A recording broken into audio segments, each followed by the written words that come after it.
Tulikuwa tumeanza series mpya inaitwa The Fruitfulness Mandate. Haleluya. Nakumbuka hicho kitu?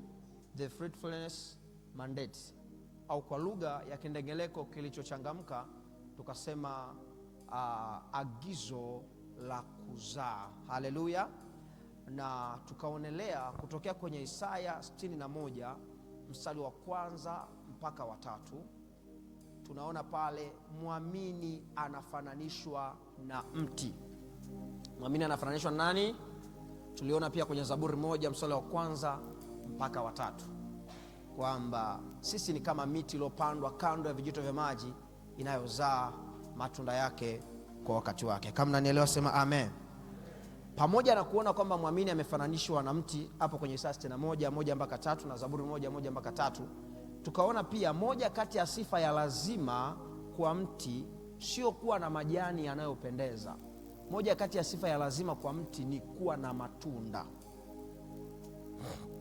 Tunauita mti ni mti wa mpera kwa sababu una mapela. Tunaita mti ni mti wa mchungwa kwa sababu unafanyaje? Una machungwa. Na hii tuliona kutokea kwenye Yohana 15 mstari wa 1 mpaka wa 16.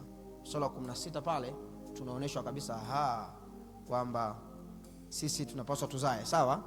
Lakini pia Marko 11 mstari wa 12 mpaka 14, Yesu alilaani mtini ambao hauzai. Kwa nini alilaani? Kwa sababu tunatarajia tunapoenda kwenye mtini tusione majani tu, tuone nini?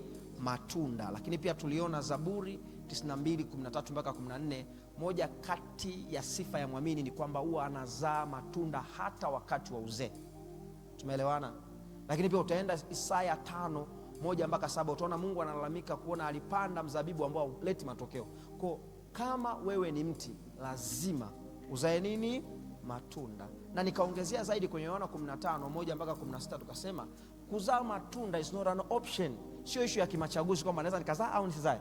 Kuzaa matunda ni agizo kwenye ufalme wetu. Kwa muamini asiyezaa matunda mbingu zinamshangaa kwa sababu is a command, not a suggestion or an option thing. Kama naelewa sema amen. Amen. Lakini tukasema Mungu atukuzwi kwa sababu wewe unakuja kanisani. Kuja kanisani ni kuzuri na kunavutia na kunapendeza na kuna faida nyingi. Mungu atukuzwi kwa wewe kujiita Mkristo. Ni nzuri kujiita Mkristo na kujisifia kwamba wewe ni Mkristo. Mungu atukuzwi kwa namna unavyotembea kama Mkristo. No. Mungu anatukuzwa sana pale ambapo wewe unazaa matunda. Kwa moja kati ya namna ya kutaka Mungu atukuzwe kwa kupitia wewe, usiseme tu Baba utukuzwe uinuliwe. Hiyo ni nzuri, lakini usiishie hapo. Uende ukazae nini? Matunda. Kama inaelewa sema amen. Fanya recap kidogo ya Jumapili iliyopita. Lakini nikasema sasa tunaposema unazaa matunda, kuna ngazi kama 3 za mtu kuzaa matunda. Au kuna namna kama 3 ambazo unaweza kuzaa nini? Matunda. Namna ya kwanza tukasema ni matunda yanayozaliwa kutokana na wewe. Yaani kwa maana gani? Matunda yanayozaliwa kwa sababu yako au kutokana na wewe. Na hii tukasema ni watu ambao wewe umesababisha waokoke na wapandwe kwenye ufalme wa Mungu.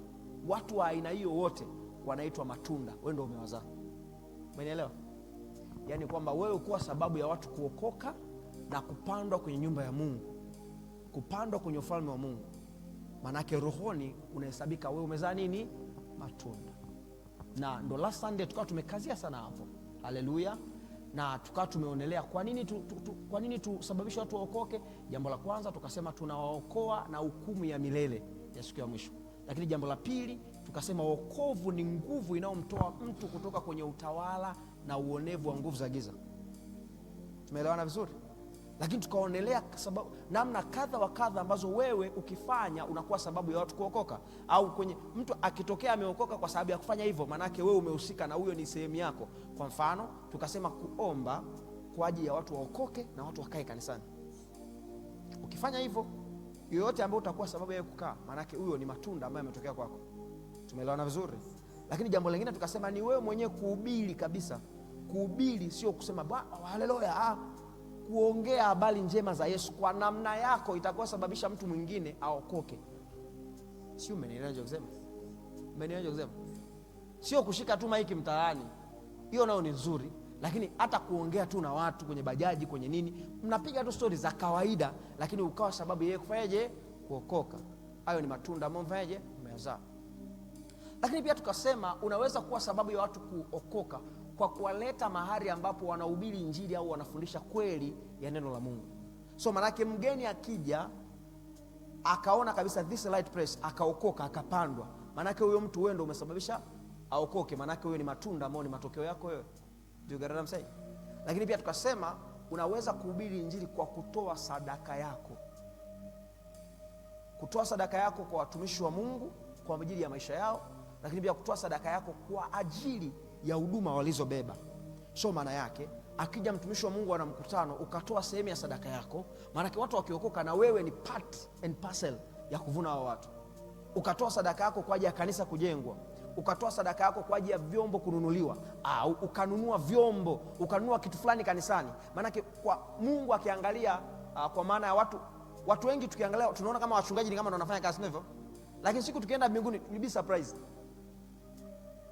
Kwa sababu watu wengi wakiona watu wako wengi, sifa ni kama zinaenda kwa mchungaji, kama mchungaji anafanya kazi. Lakini ukweli mchungaji mwenye akili anajua sio mimi ambaye naleta watu, na mimi pia siku ya mwisho nitadaiwa watu ambao nimesababisha waokoke, sio tu walioletwa na watu.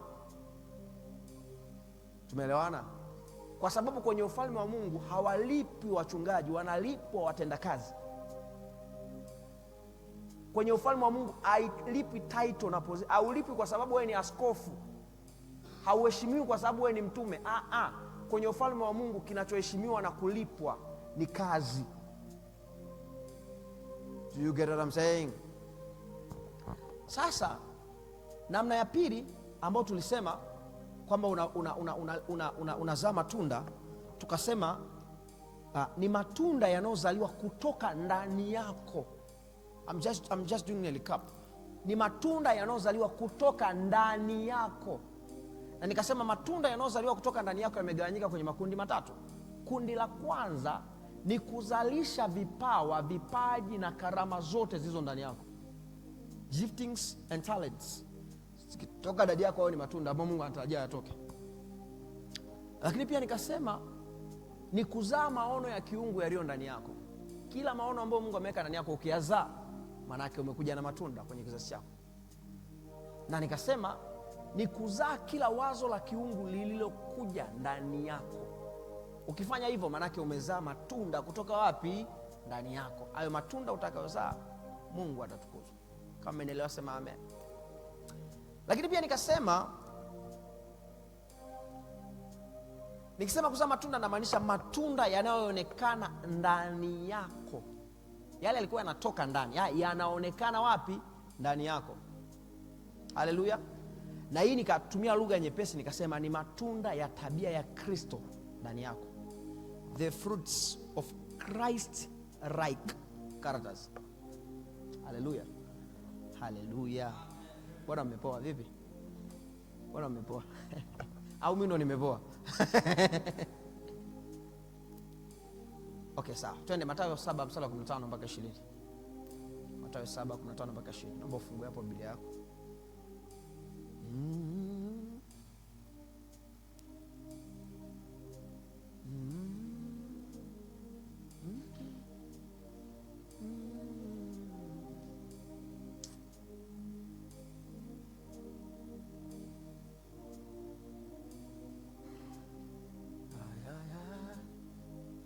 Uninyunyizia maji wakati wa ukame,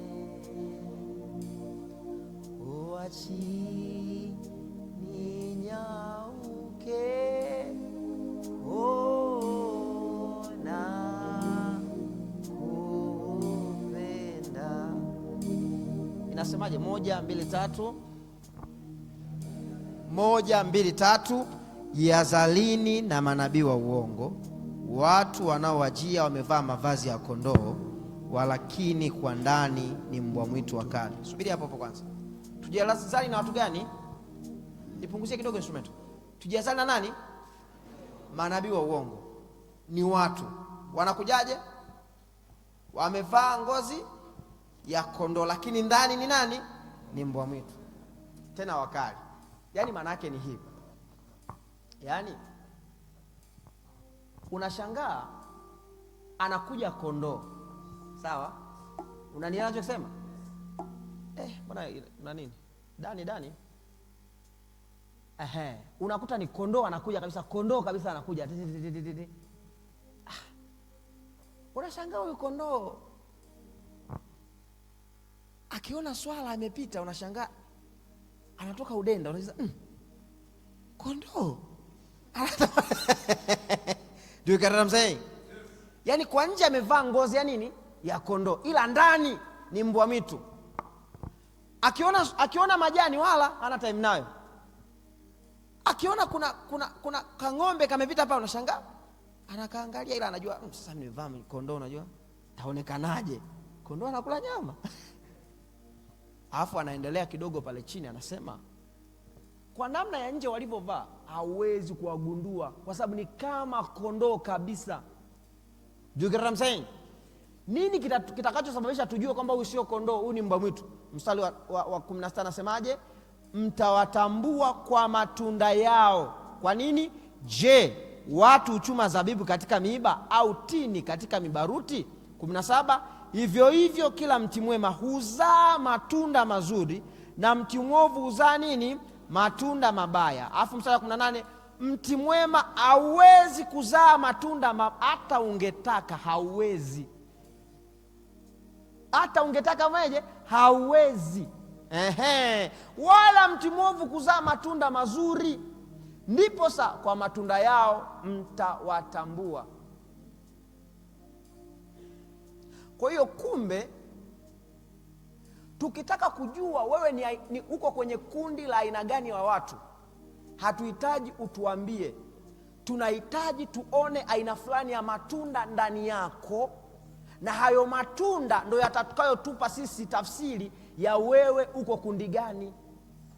Usituambie wewe ni kondoo. Hatuhitaji kusikia maneno yako kwamba wewe ni kondoo. Tutaangalia tukikuletea majani, ni kitu gani tutafanya kwenye majani.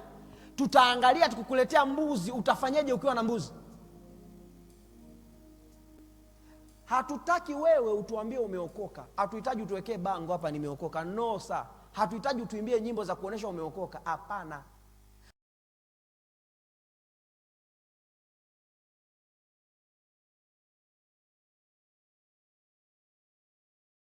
Tunachotushuhudia kwamba wewe umeokoka ni ukishika Biblia. Ndugu yangu, nenda kanisani leo Jumapili. Hadi wewe umeokoka. Zamani ya wokovu wangu. Nikisema nimeokoka, mbona mnielewe?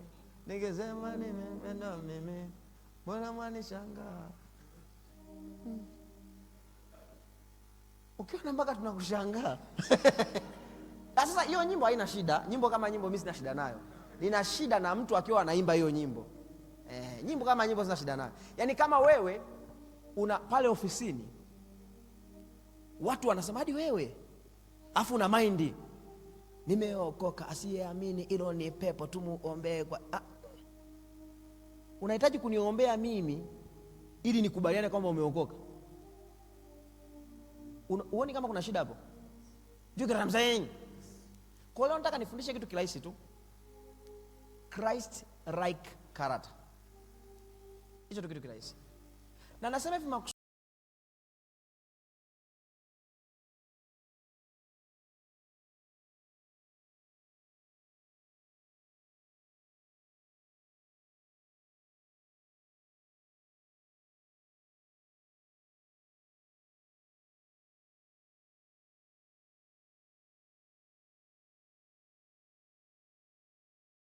sikia bodaboda wakasema hivi, aisee bora huyu dada furaha sasa amevaa nguo ndefu.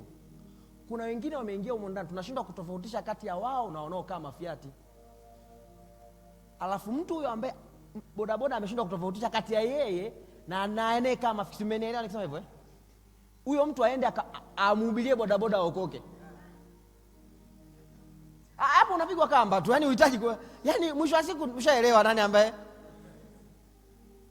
Do you get what I'm saying? Kuna shida mahali. Kuna shida mahali. Haiwezekani wewe unasema umeokoka, lakini tukienda ofisini tukiuliza kuna mtu ameokoka hapa, watu watakataa.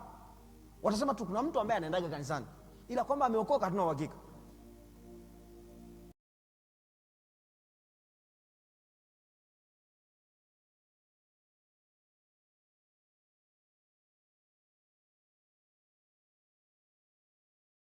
Mchungaji, hujaokoka. Can I shock you? Kuna siku nilikuwa natatua kesi ya mama mchungaji.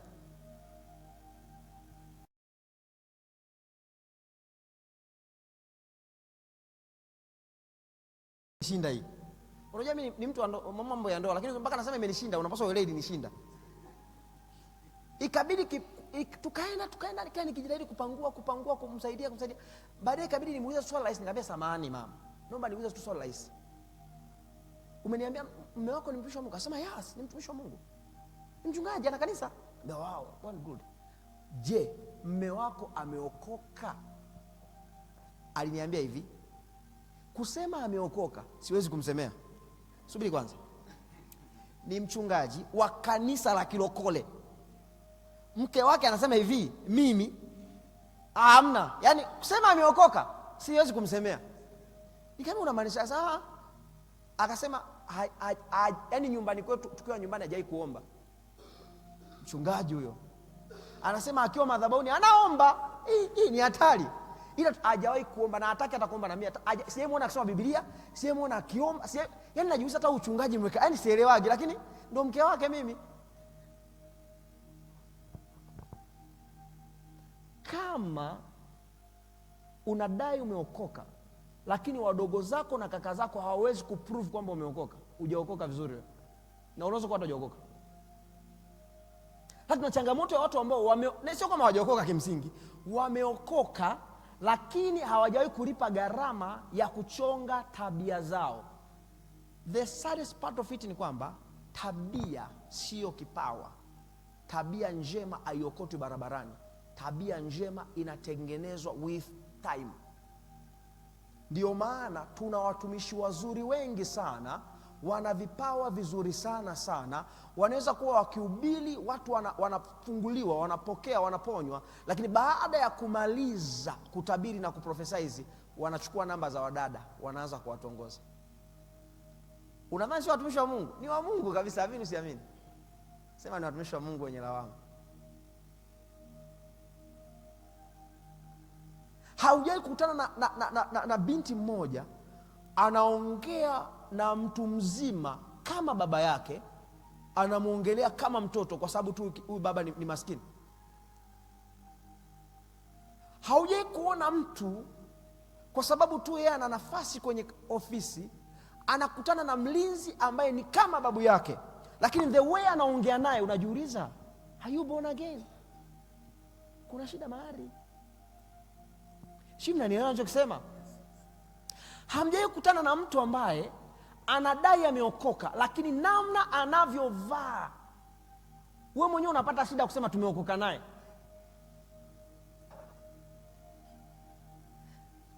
Anyway, inawezekana nyinyi hamjai kuona, mimi nimewahi.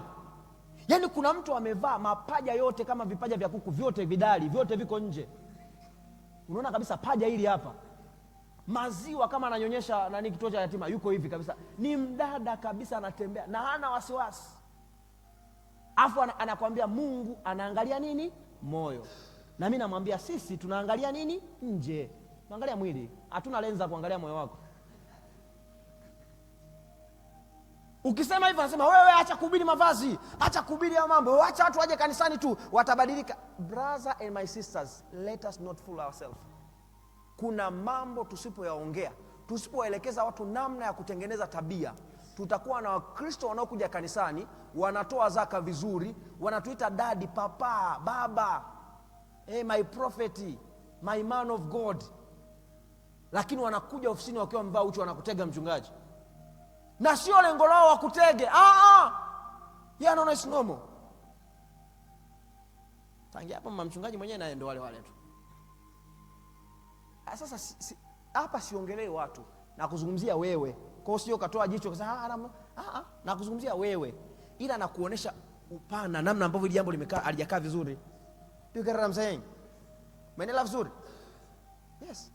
Na hii ngoma nayozungumzia, sikiliza, sizungumzii kanisani, kwa sababu kuna watu kanisani namna mnavyovaa Bikira Maria akasome ndani. Yaani kuna namna unaona mtu anavyotembea, yani kagauni kanapepea tu huko, yani kanapepea huko. Makuta kijana akachomekea kama mimi smart, akienda nje kavaa nguo fulani, yani unajiuliza what is this? Ninachozungumzia karata, sizungumzi karata ukiwa kanisani, sizungumzi hiyo. Hii hapa wote tunaenda mbinguni, hii hapa, hii wote tunaenda mbinguni, hii wote mbinguni. Yani kipi? Na mimi naamini siku ya mwisho haitakuwa Jumapili. Haitakuwa Jumapili. Yaani nahisi kabisa haitakuwa Jumapili. Siku ya mwisho inaweza kaa Jumanne hapo, Jumatano hapo katikati hapo. Yaani hapo. Sasa sio pastor amesema siku ya mwisho. Ninasema nahisi. Tumeelewana vizuri? Kwa namna tabia yako ilivyo, tuache watu wanavyosema. Wewe unaweza ukasema umeokoka. Yaani sisi tuache watu, yani wewe. Tuache watu wengine, yani wewe kwa namna tabia yako ilivyo, unaweza ukasema umeokoka. Do you get what I'm saying? Ni matunda ambayo yanazaliwa ndani yako. Kuna aina mbili ya tabia. Tabia nzuri na tabia mbaya. Nikisema tabia nzuri in a Christian setting, na maanisha tabia za Kristo au godly character. Tumeelewana vizuri? Tabia mbaya na maanisha ungodly character. Tabia mbaya ni tabia zote ambazo zinafukuza watu kwenye maisha yako, au zinasababisha wakiishi na wewe wanapitia ugumu, wanapata changamoto kuhusiana na wewe. Na tabia nzuri zote ni tabia ambazo zinavuta watu na zinafanya watu wajisikie comfortable wakikaa na wewe. Haleluya, haleluya. Kuna mtu mmoja, nilikuwa nasoma andiko moja, Mithali 22 mstari wa kwanza. Mithali 22 mstari wa kwanza. Na kumbuka napoongea hapa simuongelei mtu yoyote, ninakuongelea wewe.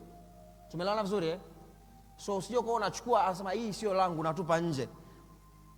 Kila aliye hai ana tabia ambayo anapaswa kuibadilisha. Kwa sababu our goal ni kuwa na tabia ya Yesu, na hauwezi kuwa na tabia ya Yesu ukiwa duniani. Utabadilika, una involve na undergo metamorphosis kila wakati mpaka unakaribia kumfanania nani? Kristo. Kwa nikiwa nafundisha, usije ukasema hili la mtu fulani, namwambiaga mimi anajifanyaga tena bora leo amekuja kanisani leo. Yaani leo baba Mungu kaona, yaani leo Mungu ahamee. Kweli Mungu anaongea sana. Kumbe hapo kuna mtu unampiga kijembe. Yaani nilimwambia ile sketi anaovaga nguo, nakuta mdada kavaa, yaani hadi nguo yake ya ndani inaonekana. Hapa hawapo, lakini kuna wadada wanavaga hivi. Mimi nasema tu, yani kwa mfano. Yaani waache na wadada na nguo zenu, mkashindwa kuelewa neno bure. Maana kuna mtu sasa unaona pasta alianza vizuri, lakini yaani kuna anakoelekea ameanza kuwa farisayo. Mithali 22 mstari wa kwanza. Amefika 1, 2, 3. Heri kuchagua jina jema kuliko mali nyingi. Ishi hapo hapo. Heri nini?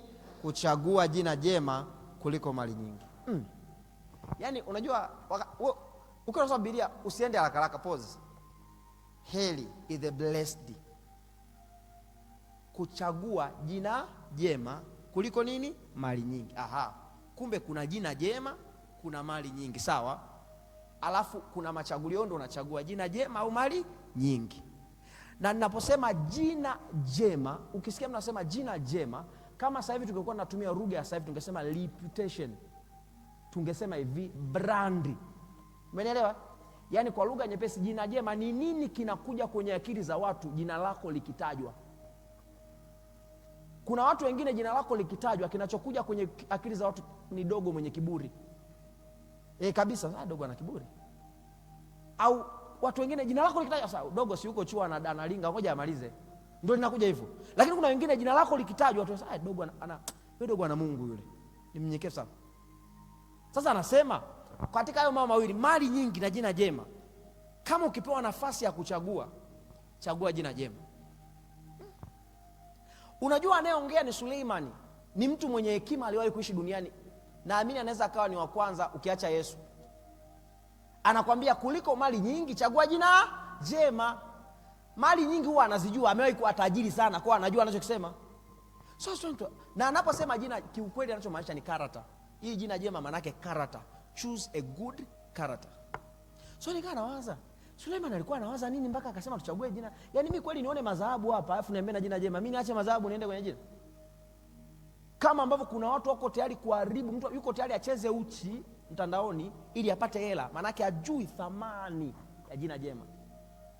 Kama ambavyo mtu yuko tayari akalale na bosi wake ili apate kazi, maana yake ajui thamani ya jina jema. Umenielewa?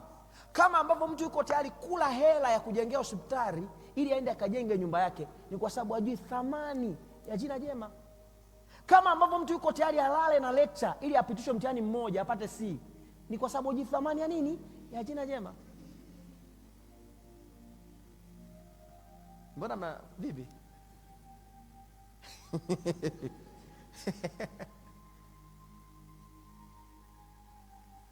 Kwa nikawa nawaza, nini kipo ndani ya tabia njema ambacho Suleiman alikiona? Number one, fact about character. Number one, tabia ndo maisha. Tabia inaamua aina ya kesho. Tabia inaamua aina ya hatima. Yana maisha. Tabia ndo maisha. Character is life. Character is life. Tabia ndo maisha. Tabia inaamua hatima utakao kuwa nayo. Tabia inaamua aina ya kesho utakao kuwa nayo. In fact, character failure is a destiny failure. Ukifeli kwenye tabia, umefeli kwenye hatima. Hallelujah. Mtu mmoja mwenye hekima anaitwa FM Alexander. FM Alexander alisema hivi, hauchagui aina ya kesho unayoitaka, unachagua aina ya tabia unazozitaka. Aina ya tabia unazozitaka zinakuchagulia aina ya kesho utakayokuwa nayo. Tabia inaamua aina ya hatima utakayokuwa nayo. Tabia inaamua aina ya kesho utakayokuwa nayo. Tabia ni maisha. Ukifeli kwenye tabia, umefeli kwenye hatima. Ukifeli kwenye tabia, umefeli kwenye maisha. Listen to me very careful. Sio issue ya kusema tu kwamba mimi nitakuwa mtu mkuu, mimi nitakuwa mtu wa maana. No. Hauchagui aina ya hatima unayotaka. Unachagua aina ya tabia ambazo zinakuchagulia aina ya hatima. Ukichagua kuwa mvivu, huhitaji nabii kusema utakuwa maskini. Ukichagua kuwa mvivu, hauhitaji nabii kusema kwamba utakuja kukaa na watu wa kawaida. You get what I'm saying? Ukichagua kuwa na kiburi, huhitaji nabii kusema kwamba kuna siku anguko lako linakaribia sio muda mrefu, hata kama uko juu namna gani. Ukichagua kuwa mnyenyekevu, hata kama sasa hivi ni mdogo, ni swala la muda, tutakuona uko juu. Hauchagui aina ya kesho, unachagua aina ya tabia. Tabia ulizochagua zinakuchagulia aina ya kesho. Heri kuchagua jina jema kuliko mali nyingi.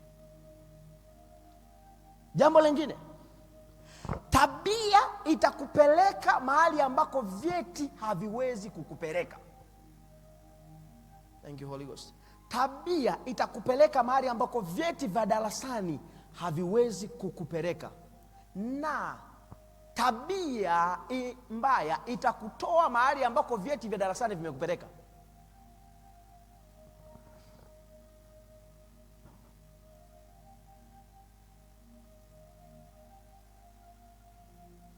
Kuna watu wameketishwa na wakuu, sio kwa sababu tu ya vyeti vya darasani. No. Kwa aina ya tabia walionayo, ikawainua na kuwapeleka mahali ambako vyeti walivyonavyo visingewapeleka. Na kuna watu vyeti viliwasaidia kufika mahali fulani, tabia ikawatoa. Heri kuchagua jina jema kuliko nini? Tabia njema ni moja kati ya rasilimali ya muhimu sana kwenye maisha yako. Tabia njema ni moja kati ya rasilimali ya muhimu sana kwenye maisha yako. One of the most important asset in your life is a good character. Tabia njema itafungua milango mingi kwenye maisha yako, kama ambavyo tabia mbaya itafunga milango mingi kwenye maisha yako. Your prayer may open door. Tabia yako itafunga milango ambayo maombi yamefungua. Baba, katika jina la Yesu, nisaidie Bwana. nikutanishe na wasaidizi wa hatima. Mbingu zinasema amen. Anakuja mtu wa maana kabisa, ila namna alivyovaa afanani kama kuwa msaidizi wa hatima, alafu na mdharau, mlango umeshafungwa tayari. Wasaidizi wengi wa hatima hawaji wakiwa na beji ambayo inaonyesha kama ni wasaidizi wa hatima. Wanakuja kwenye kifurushi ambacho hakivutii kufanania kama wasaidizi wa hatima. Kama uelewi jambo, nenda kamuulize mtu mmoja anaitwa Naamani. Tumeelewana vizuri? Tumeelewana vizuri?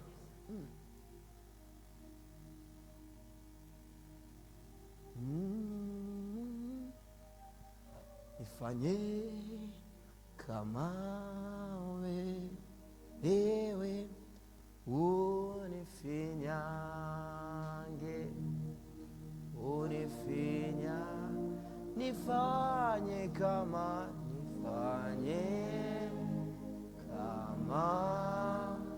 wewe,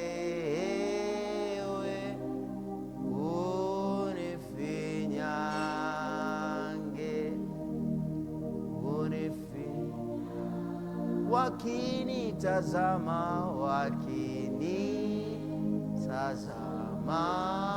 wakuone wewe, unifinyange, maombi yangu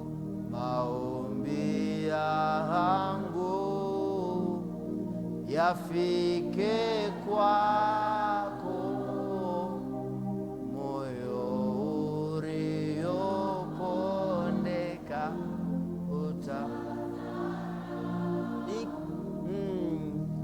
ni kiu yangu,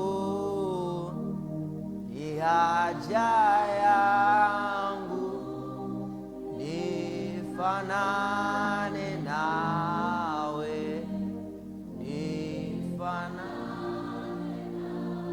Amen. Uzuri na umbo linaweza kukupa ndoa.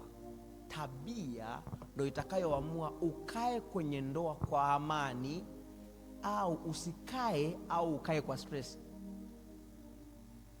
Narudia tena, uzuri na muonekano unaweza kukupa ndoa, na naongea na mabinti manake.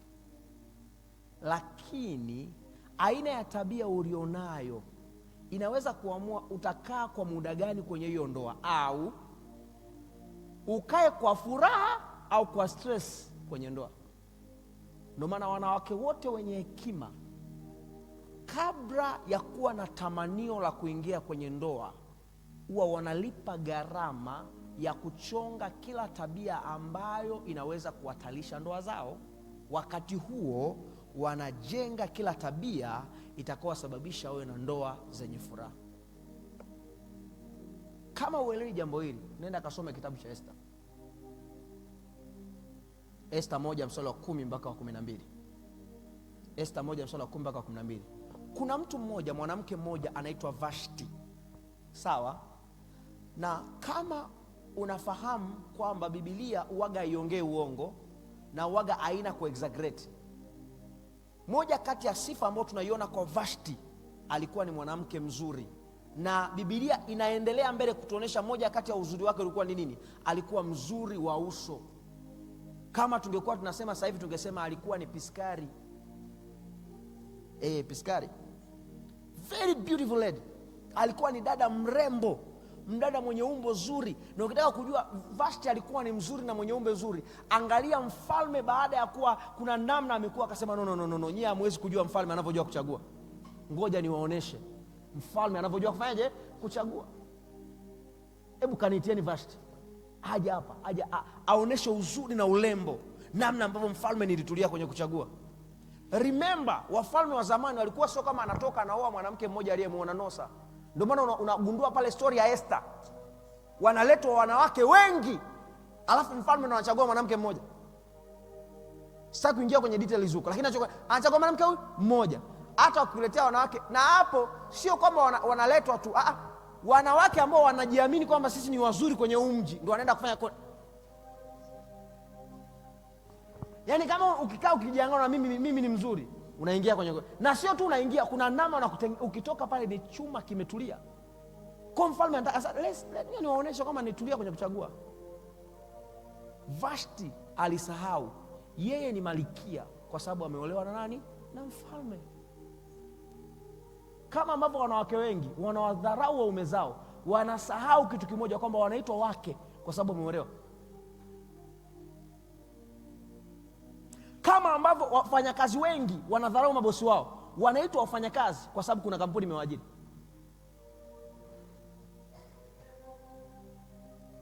Kama ambavyo watoto wengi wanadharau wazazi wao, wanaitwa watoto kwa sababu walizaliwa.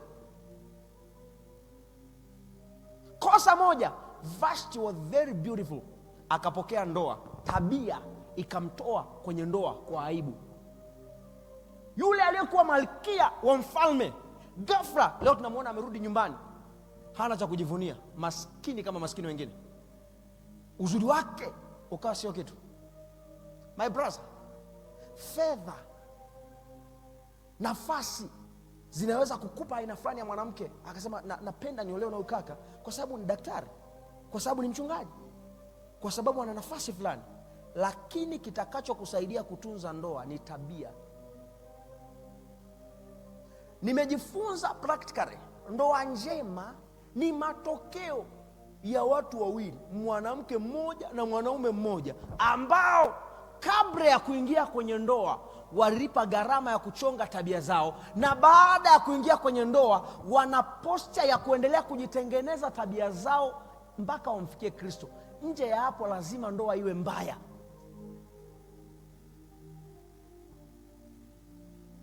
Ndoa is not a one-sided thing. Yale mambo ya kusema mwanamke, chagua mwanamke ambaye ni mstaarabu afu wewe ni mlevi, brother, hiyo ndoa haiwezi kuwa nzuri.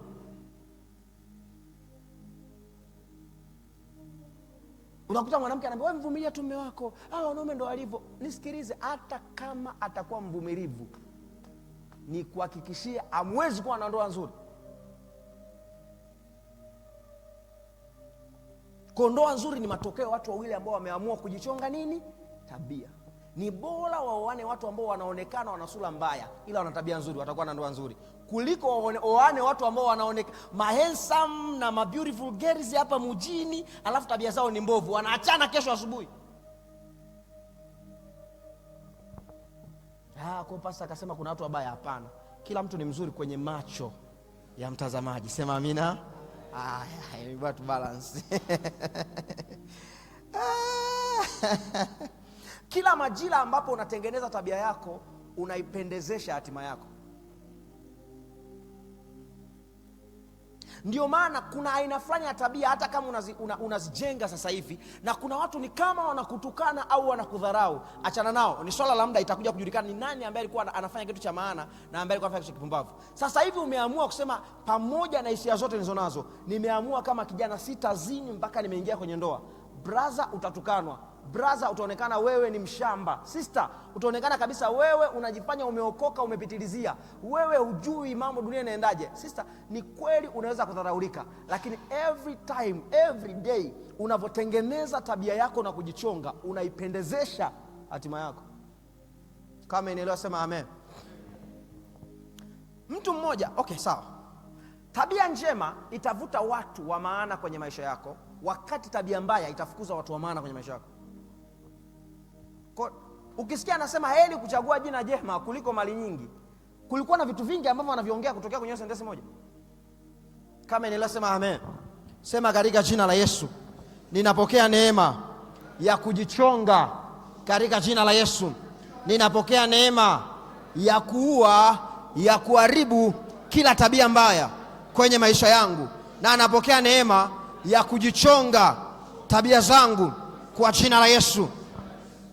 Mtu mmoja ambaye namheshimu sana, na watumishi wa Mungu wengi duniani wanamheshimu, na serikali za wanadamu zinamheshimu, kama mtu mmoja ambaye he was a man of integrity, a man of character, anaitwa Billy Graham. Ni mmoja kati ya watumishi ambao yani huwezi kusikia skendo yake hata moja, hata kwa bahati, yani hata kumsingizia hana hata cha kusingiziwa. Yani ushaona mtu ambaye hata kumsingizia, kwa sababu watu watakushangaa, yani huyu mwamba ana very solid in character. Amewahi kusema sentence zake kama 3 kama 4 hivi kuhusu tabia. Jambo la kwanza alisema hivi, utajiri ukipotea hakuna kilichopotea. Afya ikipotea kuna kitu kamepotea. Tabia ikipotea kimepotea kila kitu. Narudia tena. Aliwahi kusema Bill Graham siku moja akasema hivi, utajiri ukipotea hakuna kilichopotea. Afya ikipotea kuna kitu kamepotea. Tabia ikipotea kila kitu kimepotea. Kitu kingine alichosema Bill Graham kuhusu tabia, alisema hivi, moja kati ya vipimo halisi vya tabia ya Mkristo huonekana kwenye maisha anayoishi siku kwa siku, kuanzia Jumatatu mpaka Jumapili. Kipimo cha tabia ya Mkristo sio Jumapili. Kipimo cha tabia ya Mkristo ni maisha baada ya Jumapili. Si mimi kusema? Jambo lingine aliloongea mtumishi wa Mungu Bill Graham alisema hivi, ukuu wa kweli haupimwi kwa umaarufu au utajiri, bali kwa tabia ya ndani ya mtu. Hiki ndicho kipimo cha ukuu wa kudumu. True greatness of a man, it is not measured na possession alizonazo. Tumeona vizuri? Wala umaarufu alionao, inapimwa na tabia alionao. In fact, tabia njema ndio kipimo cha ukuu unaodumu. Haleluya. Hapo mmeelewa? Sema katika jina la Yesu. Bwana Yesu, ninaomba neema ya kujichonga kwenye tabia yangu kwa jina la Yesu. Kila tabia isiyo ya kwako ivunjike kwa jina la Yesu, na tabia zako zijengeke ndani yangu. Kuanzia leo ninapokea neema ya kujichonga kwenye eneo la tabia katika jina la Yesu. Amen. Kwa nini ni lazima na ni muhimu kwa muamini kujichonga tabia yake? Sitaki kuzungumza ambao hawajaokoka au ni special case. Nazungumza wewe ambao umeokoka. Kwa nini ni lazima kuhakikisha tabia yako inakuwa inafanana na neno la Mungu? Jambo la kwanza ni kwa sababu tabia ni njia mojawapo ya kudhihirika kama chumvi na nuru ya ulimwengu. Kwa nini uchonge tabia yako? Ni kwa sababu tabia ni moja kati ya namna ya kudhihirika kama chumvi na nuru ya ulimwengu. Mathayo 5:13 mpaka 16, ninyi ni chumvi ya dunia. Mstari wa 14, ninyi ni nuru ya ulimwengu. Unaposema mimi ni chumvi ya ulimwengu, unaposema mimi ni nuru ya dunia, hilo ni neno la kiwajibu fulani. Na moja kati ya namna ya kujidhihirisha kama chumvi, kama nuru, ni kwa namna unavyojiendesha kwenye eneo la tabia. Haleluya. Kwa nini muamini ajichonge kwenye tabia? Kujichonga kwenye tabia kuna kufanya ukue na kufikia kimo cha Kristo. Ukijichonga kwenye tabia ni njia ya kukua na kumfanania nani? Yesu. Kuitwa Mkristo in essence, manake wewe ni wa Kristo, manake wewe ni mwakilishi wa nani? Wa Kristo. Tukitaka kujua kama wewe ni wa Kristo, atuangalie unavyosema, tunaangalia tabia yako. So kumbe unatakiwa ujichonge tabia, uwe tabia mbaya, ujenge tabia nzuri. Kwa sababu kwa nini? Kwa sababu hiyo ndo namna ya kukua na kumfanania nani? Yesu. Si mmenielewa vizuri? Ukisoma kitabu cha Efeso 4 mstari wa 11 mpaka 16, tunafundishwa hapa, Efeso 4 mstari wa 11 mpaka 16, kwamba watumishi wa Mungu kwenye fivefold ministry, kwa maana mitume, manabii, wainjilisti, walimu na wachungaji, walitolewa na Yesu kwa kusudi la kuwakamilisha watakatifu, for the purpose of perfecting, for the purpose of training and equipping the saint, ili wawe watu wakamilifu ambao watatimiza kusudi la nini? La Mungu. Lakini tunajuaje kusema kwamba huyu mtu amepitia training? Tunaangalia, je, tangia umeanza kuja kanisani na kukutana na huyo mtumishi wa Mungu, je, umeanza kumfanania Kristo. Si umenielewa? Yaani kwa lugha nyepesi, moja kati ya kazi ya nabii sio kukutabiria. Moja kati ya kazi ya mtume sio kukuombea akupe na chumvi ya upako na maji na mafuta na mchele wa upako napika wali. Mmesikia kwani? Sio akupe sabuni ya upako. Sijasema kwamba vitu ni vitu sahihi au sio sahihi, sio kazi yangu, mimi sio Yesu. Lakini nasema hivi, moja kati ya kazi ya mtume ambaye anajua mimi ni mtume ni kuhakikisha ukikutana naye, siku umekutana naye, baada ya muda tukija kuangalia umeinvolve na umeanza kufanana kama nani? Kama Yesu. Moja kati ya kazi ya mwinjilisti, moja kati ya kazi ya mtume, moja kati ya kazi ya nabii, moja kati ya kazi ya mchungaji na mwalimu ni kuhakikisha kiribucho ulipokuja kwangu sio wewe ufanane na mimi, sio uwe mtu wa dini, uwe kusema mimi ni ABC damdam. Ukiwa ABC damdam ambaye haufanani na Yesu, tumeferi sisi. Yaani kama kitu pekee ambao watu wakikuona wanasema huyu ni mwana ABC, kitu pekee wanasema ni mwana ABC kwa sababu kuna mikazo yako ya kidini unayo, sasa huyu wao ni ABC hao. Tumeferi kama kanisa. Kwa sababu our greatest assignment sio kukufanya wewe mwana ABC. ABC mbinguni haipo. Kama ambavyo TG haipo mbinguni. Hakuna kanisa la TG mbinguni, alipo. Haipo AGT, haipo hamna Roma ni mbinguni, hakuna kanisa lolote. Mbinguni kuna watakatifu. Kuna watu wa Mungu, kuna wana wa Mungu. Mbinguni aliingii dini. Si mmeniacha kusema? Bingu hakuna, yani ABC hakuna kitu kinachoitwa ABC mbinguni, hakipo. Ndio nakwambia mimi. Ndio maana mimi namuonea huruma mtu anayeng'ang'ania dini yake. Yani mimi kindakindaki, yani mimi haipo sasa. Siku Yesu akirudi hey. Unaweza kushangaa tu yule mtumishi ameona msemaga mnaingia mbingu moja, si mtaangaliana vipi yani? Mimi wanaangalia, watumishi naangalia. Siku ya mwisho tutakuta surprise. Yule hajaokoka shangaa tuko naye mbinguni mzee. Paradiso. Alafu nakuta yuko mbele vitu vya mbele. Wewe uko sako Marekani unaangalia kwenye screen. Ndio utajua ujue. Umenielewa vizuri? Assignment ya kanisa, assignment ya mtumishi wa Mungu, watu wote ambao mbingu zinawaleta kwake, lazima walishe kwa maarifa na ufahamu ili waanze kumfanania nani? Yesu. Ukikaa kanisani na ufanani na Yesu, yaani ukijipima miezi 6 baada ya kukaa kanisani unagundua wewe uliyeingia na yule aliye, yaani amko tofauti, umerudi nyuma zaidi. Kimbia hilo kanisa, sio kanisa, kundi cha wauni hicho. Matapeli hao wa mjini. Hamna kitu hapo. Wana namna ya kuwa hai lakini wamekufa. Hii nasema hata hapa, yaani kwa mfano umeingia, toka umeingia, maisha yako unaka, na nikisema kumfanania Kristo na maanisha maeneo matatu. Hiyo ni shule ya siku nyingine, lakini hapa nitacha. Eneo la kwanza ni eneo la nguvu za Mungu. Haiwezekani wewe tangia umeingia kanisani mpaka leo lioga, umekuwa lioga vile vile. Ukisikia mchawi, jamani kuna wachawi, pasa kuna wachawi huko, yani huko kwetu kuna wachawi, yani nyumbani kwetu. Yani nyumbani kwetu kuna mizimu, hiyo siwezi kuelezea, yani pasa ujui tu. Mizimu ya kwetu mikali. Mwaka mzima kanisani na unaogopa mizimu ya kwenu? Unasema mimi sitaki kurudi nyumbani kwa sababu kuna wachawi watazuia nisisome? Oga? Are you serious? Tunafanya nini sasa? Tunapoteza muda. You're not growing. Haukui. Mtoto mdogo wa primary anakuambia, anakutisha, anasema tutaona. Unaambia sio, unaanza kuona hapa. Sio mimi sisubiri tutaona, unaanza kuona hapa. Umenielewa kusema? Lazima tuone udhihirisho wa nguvu za Mungu unatembea. Sizungumzishi wa mchungaji hapa, ni ya wewe, yani sio wa mchungaji. No. Hapana, sio wewe hapo. Kuna namna unatembea kwenye nguvu za nani? Za Mungu. Lakini namba 2, tunapaswa kuona udhihirisho wa hekima ya Mungu kwenye maisha yako.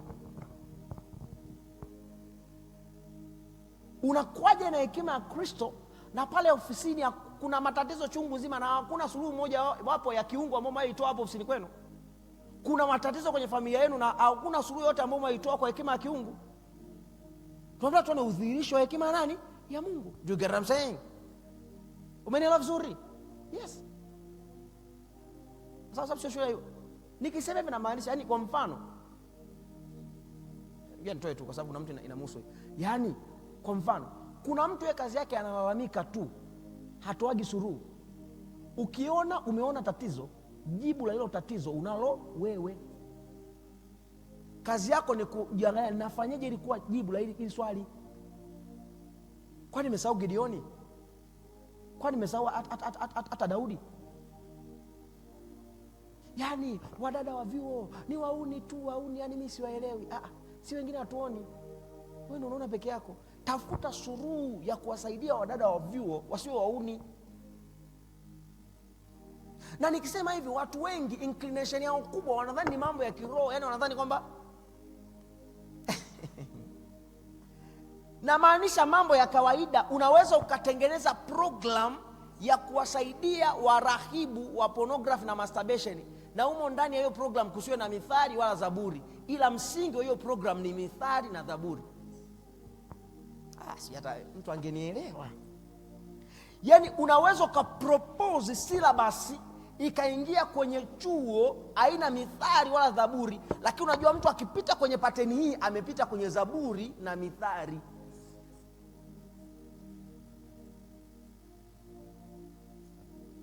Iko wapi hekima ya Mungu kwenye dunia yetu? Iko wapi hekima ya Mungu kwenye kazi unayofanya? Iko wapi hekima ya Mungu kwenye chuo unachosoma? Iko wapi hekima ya Mungu kwenye kanisa? Iko wapi? Yani kwa sababu ni moja kati ya udhihirisho. Haiwezekani tukawa tunakufundisha masomo yote aya translate into productivity. Yani tunafundisha masomo yote, kitu pekee ulichonacho ni notes nzuri kwenye daftari. Kitu pekee ambacho unajivunia sana ni pastor wetu anafundisha. So kuona fundisho unanipa max hapo. Wewe ni mwalimu wangu unanipa max. Lazima itranslate kutokea kwenye kuwa masomo iwe hekima ya Mungu. Umenielewa? Hivyo ndio vipimo vya kwamba unamfanania nani? Kristo. Na cha mwisho ambacho ndio cha kwanza kwa kwanza wake ni tabia. Tukikuona tunapaswa tuone tabia za Kristo wapi? Ndani yako. Tuone huruma, tuone upendo, tuone unyenyekevu, tuone upole, tuone kiasi. Ila sasa wewe, kama nisiseme, kwa nini Mkristo udhihirishe tabia? Ni kwa sababu wewe ni barua ya Kristo inasomwa na watu wote. Wakorintho wa pili 3:1-3. Wakorintho wa pili 3:1-3. Ninyi barua yetu iliyoandikwa mioyoni mwetu, inajulikana na kusomwa na watu wote. Nilikuja kujifunza before the display of the power of God, before the display of the wisdom of God, kitu cha kwanza ambacho watu watakutana nacho ni tabia. Sasa wewe ni barua, watu wanakusoma, hata kama wasemi wanakuangalia. Ndio maana ukiokoka ukawa mahali ni swala la muda watu watajua, hata kama usemi. Kwa sababu watu wakikuangalia wanaona mbona hafanani na sisi? Mbona ana hekima fulani hivi? Yaani kuna hekima akiongea, yeye sio mwongea, lakini akiongea anaongea hekima. Wanakusoma kama barua. Ukishajua mimi ni barua, lazima ujichonge tabia yako intentionally. Haleluya. Na jambo la mwisho, kwa nini ujichonge tabia? Kwa sababu itakurahisishia kwenye kuhubiri injili au kuleta watu wengi kwa Yesu. Kwa nini tunasema Mkristo achonge tabia yake? Ni kwa sababu ni tabia ni kitendea kazi cha kukusaidia kwenye kuleta watu wengi kwa nani? Kwa Yesu. Haleluya. Na niliwaambia our number 1 assignment ni kuleta watu wengi kwa Yesu. Mnakumbuka Sunday niliwaambia hivyo? Yaani sisi kazi yetu kubwa mahali popote tulipo, sisi ni wahubiri wa injili kwanza kabla ya kuwa wanafunzi. Sisi ni wahubiri wa injili kwanza kabla ya kuwa wafanyakazi. Sisi tumetumwa kuleta watu kwa nani? Kwa Yesu. Na kitendea kazi kikubwa na cha lazima na cha muhimu ni tabia. Jamani, sema Kwa neema ya Mungu amenisaidia. Mimi ni mwalimu wa neno la Mungu, sawa? Na ninafahamu kwamba najua kufundisha. Yaani najua kwamba mimi nikikaa na mtu kama yuko tayari kufundishika. Yaani mimi kuna namna yangu ninayofundisha mimi kiasi kwamba yani mtu wa namna yote amesoma hajasoma anaweza kunielewa. Umenielewa? Hilo jambo najijua. Ninaamini na wewe unaamini hivyo. Au unajua? Unaamini mimi najua kufundisha? Au unajua mimi najua kufundisha? Unajua kwamba mimi Mungu amenipa neema kufundisha, sio hivyo? Au wakati mwingine ukitaka kujua unaamini au jiangalie maisha yako tangia umekutana na mimi ilikuwaje? Yanafanana na ulivyokuja? Hiyo ndio proof ya kwamba mimi najua au sifanye? Sijui. Umeelewa vizuri? Sasa pamoja na hii neema ambayo Mungu amenipa ya kufundisha mfano, na kwa wakati fulani mara moja Mungu ananisaidia labda kuombea wagonjwa wanapona, waliofungwa wanafunguliwa, prophetic kidogo mara moja. Mungu anasaidia kidogo kwa kiwango ambacho unaweza ukamshawishi mtu aje kanisani. Yani unaweza ukamwambia mtu, yani unajua sasa akienda hawezi akasema leo nimeenda sijasikia Mungu, hawezi. Yani una uhakika, yani unajua huyu akija tu kanisani lazima atasema leo Mungu aliongea na mimi. Si ni kweli? Au unajipakulia manyama? Unajipakulia watu wanajua mpasa hapo umefika unajipakulia manyama. Sasa unajipakulia manyama ambao unajipakulia masteki tu. Yaani nachozungumza ni kwamba wewe unaweza kuniwekea guarantee ya mtu ambaye hanifahamu, ukaamini kabisa kwamba akienda kwa Pastor Eskaka leo Jumapili ibadani, nina uhakika atatoka amebarikiwa na amemsikia Mungu. Una uhakika? Sasa chukulia hiyo picha ya mtu anayefanania na mimi, awe hata kama sio mimi, yani anafanania na mimi, alafu ujue kabisa ni kweli anafundisha vizuri, anatembea kwenye nguvu za Mungu, lakini analala na wadada wa kanisani. Hajasikia. Yani kwamba unajua, yani yule jamaa usimuone vile mwalimu anaona Mungu vizuri, lakini ana wadada 5 ameshawatongoza yule. Yani kadada kujisikia kabisa, yani mtumishi wa Mungu amenifuata, ananipenda, yani wewe ananioza. Hata mimi kanifuata. Hizi hapa messages hizi hapa. Waenda kumuongea na atupere na hadi mimi. Huyo mtumishi ambaye anafundisha neno la Mungu namna hiyo, huyo mtumishi mwenye ishara na ajabu za namna hiyo, unaweza kwenda kumpelekea mtu aende kwake? Utaki watu wafundishwe? Utaki ishara na ajabu? Au utaki ishara za namna hiyo? Hivyo ndivyo namna tabia inavyoweza kuzuia watu kuhubiri Injili. Tuna wanaume wengi ambao hawajaokoka na sababu kubwa ni wake zao. Umenielewa vizuri? Tuna wafanyakazi wengi ambao hawajaokoka na wanatuona wachungaji ni matapeli kwa sababu ya aina ya washirika tuliowazalisha wanaofanya nao kazi. Tuna wanavyuo wengi ambao wanakuja kwenye makongamano, wanakuja kwenye ibada zetu na wanacheza sana, wanacheza vibaya, lakini aina ya tabia walizonazo zinasababisha vyuo visipokee uamsho. Kwa sababu kama wanafunzi 12 wa Yesu wameitikisa dunia mpaka leo tunawahubiri, hakuna siku mimi Jumapili nimehubiri sijasoma kitabu alichoandika Paulo, haipo. Umenielewa? Kama kanisa la kwanza watu walikuwa ni wanafunzi, sio mitume, achana na 12, wanafunzi, wakina Stefano, wakina Filipo,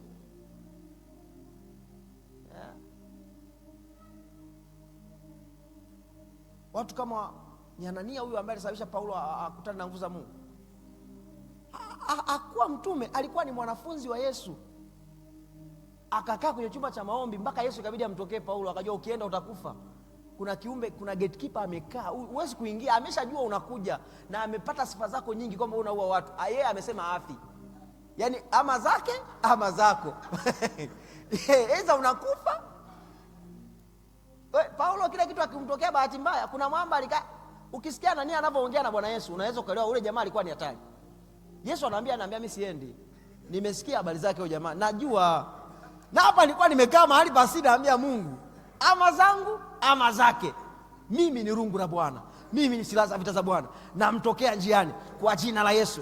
Yesu akasema huyu atakufa akiingia huko. Yeye nimtokee tu. Kwa fellowship tulizonazo vioni, chuo chenye watu 10,000 hakihitaji watu 10,000 kukibadilisha. Hakihitaji watu 200. Hakihitaji watu 200. Lakini na fellowship za watu 100, watu 150, watu 50. Alafu still chuo kipo vile vile ambavyo uliingia umekuta kimebaki vile vile. Kwa nini? kwa sababu wao wanavusha mademu geto na wewe unavusha. Wewe mwenyewe unaenda geto kwa masela, unalala nao na wanakuona. Najua unasemaga wakuoni, nisikilize, hakunaga mahusiano watu wawili. Hajasikia. Mtu yoyote mwenye mahusiano watu tunajua.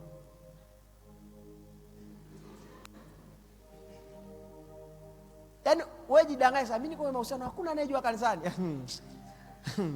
Oga compose, tunajua, yani tunajua. Tena hata watu wenye mahusiano kanisani tutakuwa tunajua. Kwa sababu moja kati ya sifa yao huwa ambatani pamoja wakiwa kanisani. Hawataki ushirika, hadi wakiwa kanisani kila mtu mmoja anakaa kule, mwingine anakuja anakaa huko. Hawataki kuongea. Tukisema salimianeni, wao wanaweza kaa, mmoja yuko pale yuko hapa, anaweza kaa anatoka kusalimia, ila akimwona mpaka anageuka pande huko. Tunajua ile kwamba tumekaa kimya, tunafanyaje? Tunawastai.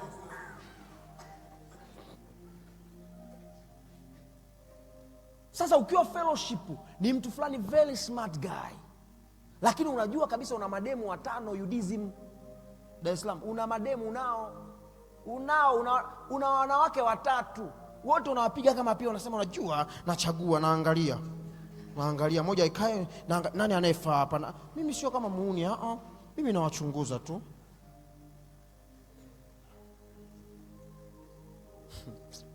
Habari mbaya ni kwamba like dissolves like. Hajanisikia. Life dissolves. Kama una mademu 3 ambao unawachunguza, hata hao mademu nao sijasema wana nini, ila nao siku utakapochunguza, utakapogundua kwamba huyu ndo anafaa, yeye amekuchunguza, amegundua ufai, anafaa mwingine, ndio utajua kwamba maharage ni mboga au ni kiungo. Utaelewa hiyo siku.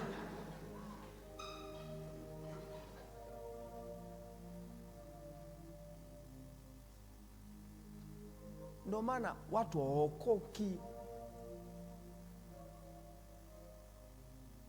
Kwa nini? Kwa sababu tabia tulizonazo sisi azidisplay kwamba Yesu anaweza kubadilisha watu.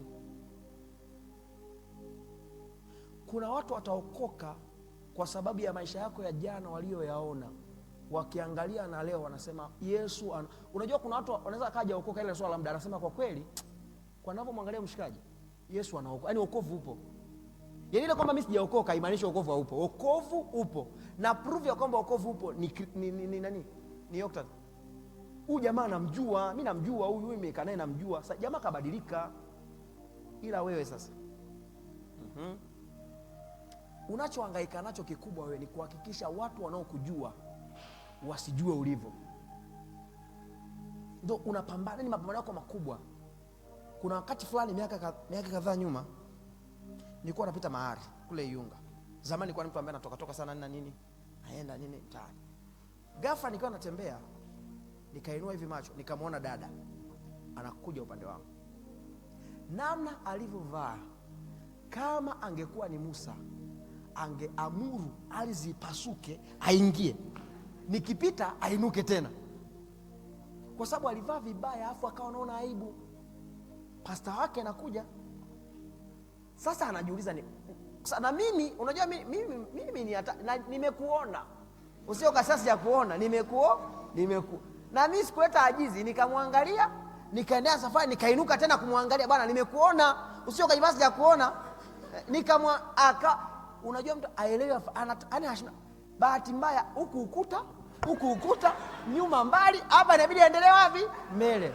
Na mimi nikasema huyu hawezi kugeuka, nikaongeza mwendo.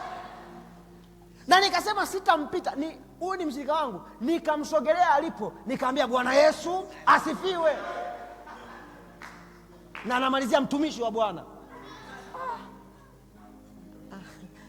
Amen. Hey. Nilivyo na hivi hatua 2 mbele kuja kugeuka, unajua amepaa. My sister, my brother, sina mbingu ya kukupeleka. Wala usiniogope mimi. Mimi sina pa kukupeleka. Yaani mimi kiasi kwamba hata ningekukuta unazini hapa, usanda kutenga na kupeleka kule nyumba, ndakusaidia tu. Siwezi hata kukutenga. Mimi siwezi. Ila unapaswa kujionea huruma wewe na watu wanaokutazama. My brother, huyo sister unayelala naye, huyo ni nafsi inayopaswa kuokoka. Wewe ni mtumishi wa Mungu, unazini na huyo mtu unamfanya aamini hakuna mtumishi wa Mungu na anaweza asiokoke akaenda motoni. Hiyo gharama huyo mtu upo tayari kuibeba? Si mmenielewa? You are a man of God. Unajulikana kabisa unaabudu mahali ABC Global Mbeya City, watu utakatifu. Unajulikana kabisa ni Mkristo, alafu unazini na kuna watu wanakuona unazini. Hata kusema wanione unazini naye ndo anakuona, huyo ndo huyo unayemzungumzia. Sasa unazini naye, unatarajia huyu mtu siku tukija kuhubiri mtaani tunasema Yesu anaweza kukusaidia kushinda zinaa, ataokoka? Manake wewe umesababisha watu wasifanyaje? Wasiokoke. Hiyo gharama uko tayari kuibeba? Ndio maana mimi kama mtumishi wa Mungu nawaambia jamani, watumishi wa Mungu, tusizini na kondoo ambao Mungu ametuamini nao. Kwa sababu binti ambaye amelala na mtumishi wa Mungu hawezi kuokoka. Labda Mungu amemsaidia. Anaweza kuwa anaenda kanisani, ila kwamba kuokoka anajua hamna, ni utapeli, ni ujanja tu, hamna kitu hapa. Hata aje mchungaji gani anasema hamna, ni wale. Mbona hata yule ni yuko hivi. Kwa watu ni mstaarabu, lakini analala na mimi. Ndio kama mzee. Umenielewa vizuri? Ndugu zangu, chonga tabia yako. Ni moja kati ya tunda la lazima kwa muamini. Haleluya. Sasa naomba nimalizie tu kitu kimoja kidogo tu. Namalizia kwamba hivi sasa tumejua ni muhimu, ni lazima kuchonga tabia, sio hivyo? Nataka nikuoneshe namna ya kuharibu tabia mbaya kwenye maisha yako na kuchonga tabia njema. Kwa sababu kukwambia tu chonga peke yake haitoshi. Au nyewe mnaonaje? Si ni kweli? Remember, nimekwambia kuchonga tabia ni tukio la kimaisha, sio jambo la siku moja. Usiosema mimi sina tabia. Unayo. Umenielewa vizuri? Kama umenielewa sema amen. Sema katika jina la Yesu, kuanzia leo napokea neema ya kuchonga tabia yangu katika jina la Yesu. So tabia, niliwaambia hapa nikasema issue ya tabia sio zawadi au kipawa Mungu eti. Kuna watu wanasema mtu labda anaokoka leo anasema neno la Mungu limesema tunda la Roho ni upendo. Mimi tunda la Roho liko ndani yangu tayari, mimi sihitaji chochote. Uhitaji chochote, maisha yatakusurprise. Ile hasira ambayo itakavyoinuka ndo sasa mimi sio mpole. Umenielewa vizuri? Tabia ngumu ni rahisi kuwa nazo, lakini ni ngumu kuishi nazo. Tabia nzuri ni ngumu kuzijenga, lakini ni rahisi kuishi nazo. The bottom line is, tabia nzuri zinajengwa wakati wote tunabomoa tabia mbaya. I understand unaweza kuwa na tabia ambayo sio nzuri kwa sababu ya aina ya familia uliotokea. Ninafahamu. Unaweza kuwa na tabia ambayo sio nzuri kwa sababu ya shule na mifumo ya elimu uliopitia. And in fact, unaweza kuwa na tabia ambayo sio nzuri kwa sababu ya aina ya religious organization ambayo pia umewaipitia. Kama ambavyo unaweza kuwa na tabia mbaya kwa sababu ya aina ya mfumo wa uongozi ambao umejikuta upo kwenye taifa lako. Naongea na watu wa Malawi.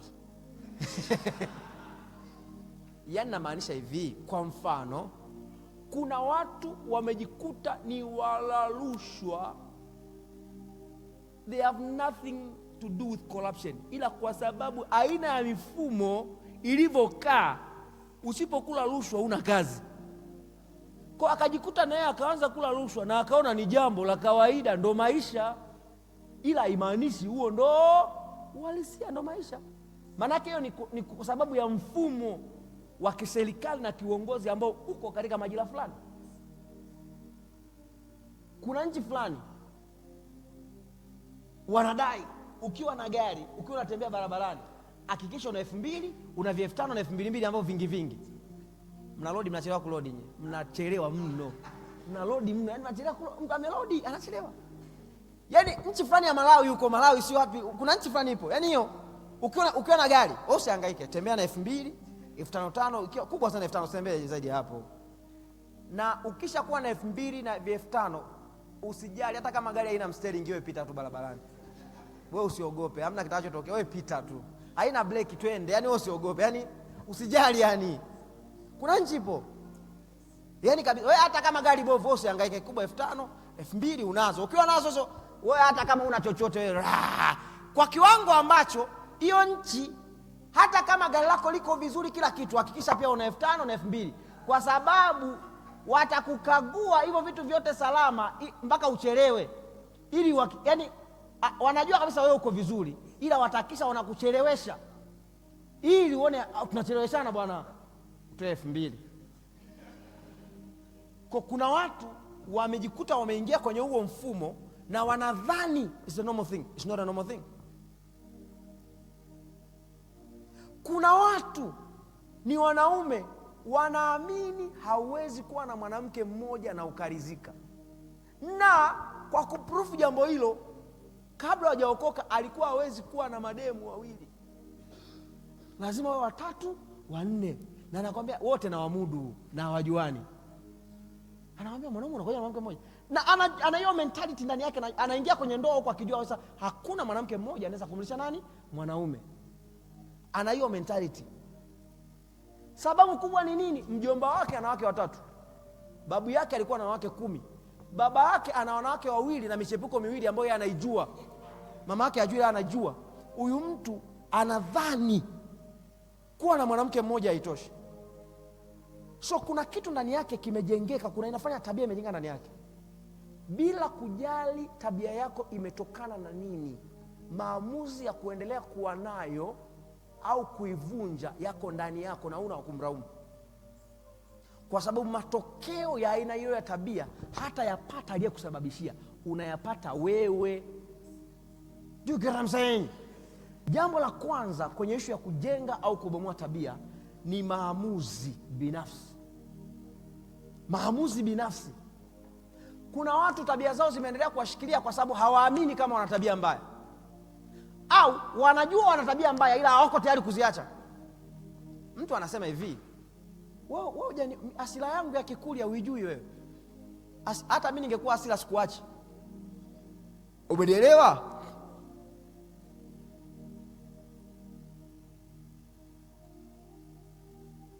Ni mchoyo, mnyimi, stingy. Unasema yani sisi ndo tulivyo hivi, ndo kabila letu. Sisi Wakinga tutoi hela kirahisi. Sisi Wachaga tumetumwa hela hapa mjini babangu. Yaani mimi mchungaji nitoa hela, mimi mchungaji. La kwanza ni determination ya determine ndani yako, unasema I have a desire, I have a determination to change myself. Nimeamua kila tabia ambayo itakufa na nitajenga tabia nzuri kwa kumaanisha. Haleluya. So jambo la kwanza ni maamuzi. Ni nini? Maamuzi. Jambo la pili,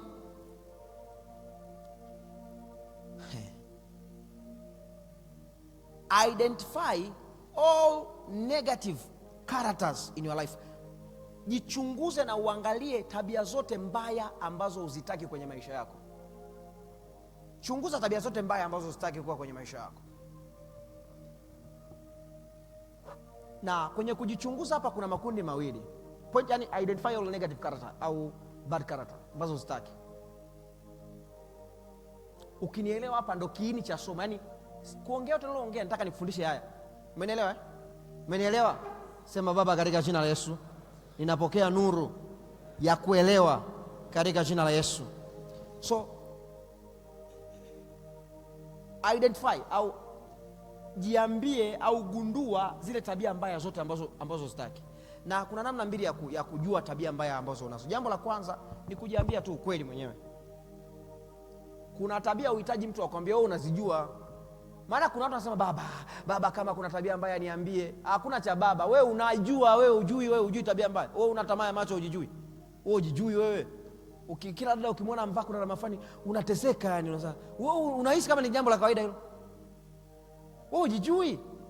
Yani baba, ikiwa kama nimetenda dhambi kwa kujua au kwa kutokujua. Kwa kutokujua wapi? Wewe umetenda dhambi afu unajua umetenda dhambi. Mbona mnyewe mnakuwa wasanii nyie? Jiambie nini? Ukweli. Mimi nina tamaa ya macho, mimi na tamaa ya mwili, mimi naangalia pornography, mimi ni mzinzi, mimi na hasira kali, mimi ni mtu ambaye nashika vinyongo, nina uchungu, wanashikilia watu moyoni, nisisamei. Tell yourself the truth.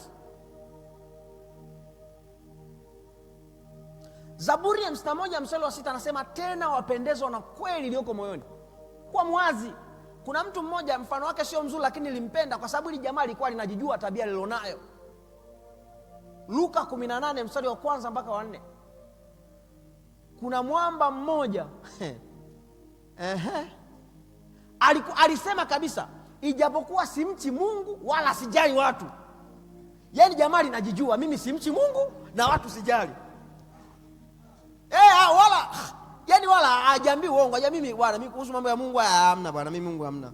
Mimi sijali na watu sijali, I don't care. Hakuna mtu ambaye anaweza kaniambia chochote, nikiamua nimeamua. Kuna tabia mbaya na tabia nyingi mbaya unazijua. Umenielewa? Unafanyaje? Na kwa sababu anapoongea unajijua wewe, yani hapa hata nisiposema mfano unajua hii hapa hamna. Hii hapa hamna hapa. Ushakuwa na tabia mbovu mpaka unakaa unamwangalia mtu ambaye uko naye kwenye mahusiano, atateseka.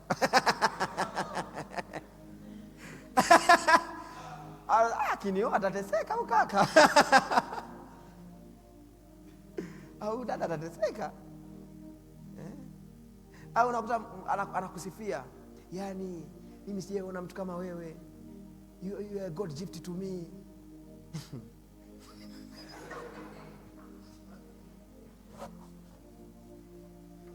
Moyo unasema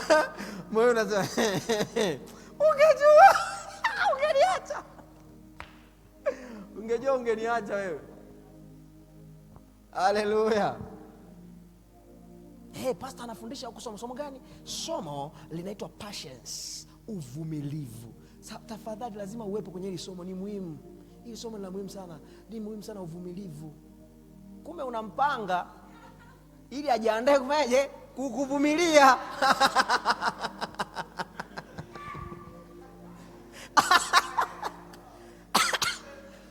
Jambo la pili, baada ya kujua zile tabia mbaya zote ambazo sitaki, unajua wewe ni mvivu, unapenda usingizi sana. Kuna mabinti hapa hamwamki saa 11, you have nothing, mnapenda usingizi, mnalala usingizi wa pono.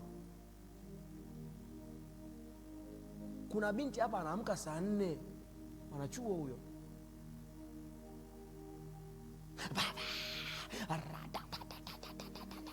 Aligato kababa shata kabaya. Baba, nipe mwanaume wa ndoto zangu, my dream man, because I want a dream marriage. Aliga baba garush. Unaluka na sarakasi tu, ukitua tena unaendelea ulipoishia. Anasema mama, utalea watoto aina gani? Uwezi kuamka saa 11, mwanamke. Uwezi kuamka saa 12, unaamka saa 2, mwanamke. Superwoman, mwanamke wa shoka, simba jike. Utalea watoto wa namna gani wewe? Utakuwa na familia ya aina gani?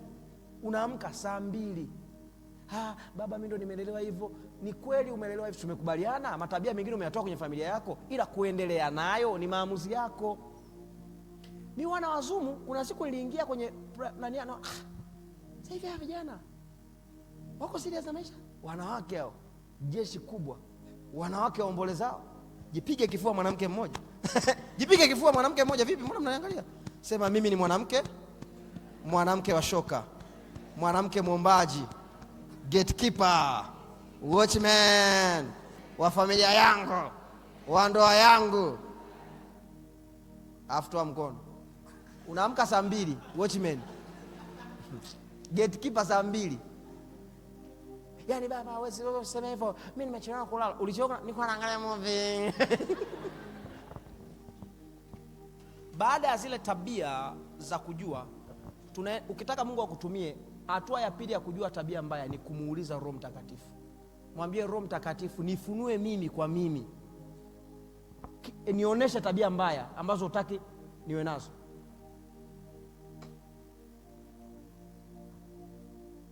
Zaburi 139 mstari wa 23 mpaka 24. Zaburi 139 mstari wa 23 mpaka 24. E Mungu, unichunguze, ujue moyo wangu, unijaribu, uyajue mawazo yangu, uone kama iko njia iletayo majuto ndani yangu, ukaniongoze katika njia ya milele. Oga, hauwezi ukajua moyo ambavyo ni mdanganyifu. Unaweza kudhani hauna kiburi, ni kwa sababu kuna matokeo una. Umeelewa kusema? Kuna wakati wanaenda mbele za Mungu, namwambia Mungu, mimi siwezi kujidanganya. Kuna wakati namwambia ukweli, mimi na kiburi, na namuelezea fact kwa nini nasema na kiburi. Umeelewa? Lakini kuna wakati namwambia Roho Mtakatifu, naambia Roho Mtakatifu nichunguze. Sijawahi sijui itakuwaje siku ambayo nitagundua mimi ni bilionea. Ninaweza kutoa bilioni 1 bila kuwa na stress. Yaani nikatoa na nione kama nimetoa. Sijawahi waza. Sijui nitakuwaje siku nikiwa na watu 20,000, 50,000 ambao wananisikiliza. Mimi kia nikikaa sielewi itakuwaje. Sijawahi kujua siku nikagundua nina access ya kuingia Ikulu kiwepesi. Sijui kama nitakuwa ndo huyu Eskaka huyu au atakuwa version nyingine Eskaka. Nitaanza kuona watu wengine hamna, yani hamna kitu, sisi tumeinuliwa na Bwana. Sijui Mungu itakuwaje siku nilikuwa na gari ya bilioni 1. Sijuagi, sijui itakuwaje Mungu. I don't know. Sijui itakuwaje siku Tanzania nzima ikiwa inasema kuna mtu anaitwa Pastor Eskaka, ni mtu hatari, ni mtu asai. Sijui nitakuwa mtu, nitaendelea kuwa mnyenyekevu hivi hivi au nitakuwa na fulani na vitu vyangu fulani. Do you get what I'm saying? Sijui itakuwaje siku nikagundua Mungu umeniamini na upako wa kuponya ukimwi, kansa kawaida. Sitaanza kuuza hizi bidhaa, sitaanza kutaka watu wanione kwa hela. Unajua, unaweza kumsema mtu ukazani hiyo level hujaifikia, unaweza kuponya kansa na ukimwi, afu wanakuja wanaombea hawakupi hata 100 na una hela ya kula. Afu nagundua na bidhaa inaitwa nguvu za Mungu. Unaanza kufundisha mafundisho, unakujaje kwa mtume na nabii mikono mitupu? Mmesahau Sauli anaenda kwa Samuel, aliuliza tunaendaje? Wewe unakujaje vipi? Umenielewa? So ninaomba hivyo, ndo mambo yangu mbele za Mungu, very open. Naambia Bwana Yesu, unajua ninaweza nikadai sina tamaa. Labda inawezekana sijakutana na vitu. Hajanielewa. Kuna mtu mmoja alisema hivi, ukiweza kushinda tamaa ya mwili South Africa na Brazil, au anguki dunia nzima, huwezi kuanguka popote. Na hiyo nimesikia zaidi ya mtu mmoja anasema hivyo. Wakina Rome wale wakina nani? Kuna mtumishi mmoja wa Mungu, a man of integrity, a man of stature, mtu wa utakatifu. Alienda nchi fulani, nadhani South. Alipofika kule, ni mtu wa utakatifu, anahubiri utakatifu, ni balaa zito. Anasema akiwa chumbani, dada moja akamgongea hodi. Oh, sorry. Tunaweza tukanani, unahitaji huduma gani? Huduma zote zipo. Yote unahitaji. If you want massage, if you want what? Dada na anapoongea unaona kabisa wewe unashinda, unaferi wapi? Afu alipoanza kuleta namna gani vipi kwamba mimi amwe pastor na nini akamwambia, it's not a big deal. Kwani wewe ndo wa kwanza kuwa mchungaji? Kwani ndo wa kwanza kufika hapa mchungaji? Mbona wamefika wengi na hizo huduma zipo?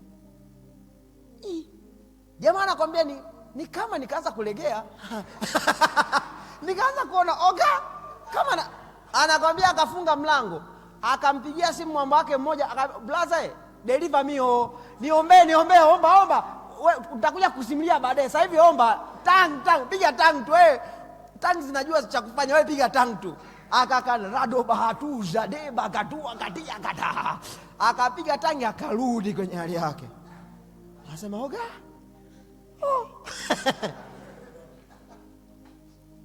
Mwingine alikuwa anaenda South Africa huko.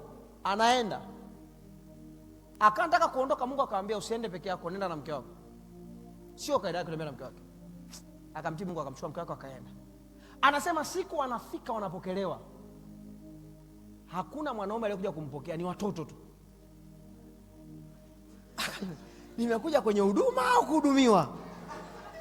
anakwambia vimekuja vinu tu, yani pale hamna story, yani wadada. Jamaa anakwambia, akasema nikaelewa kwa nini Mungu alisema nije na mke wangu, nisingechomoka. What do I want to say?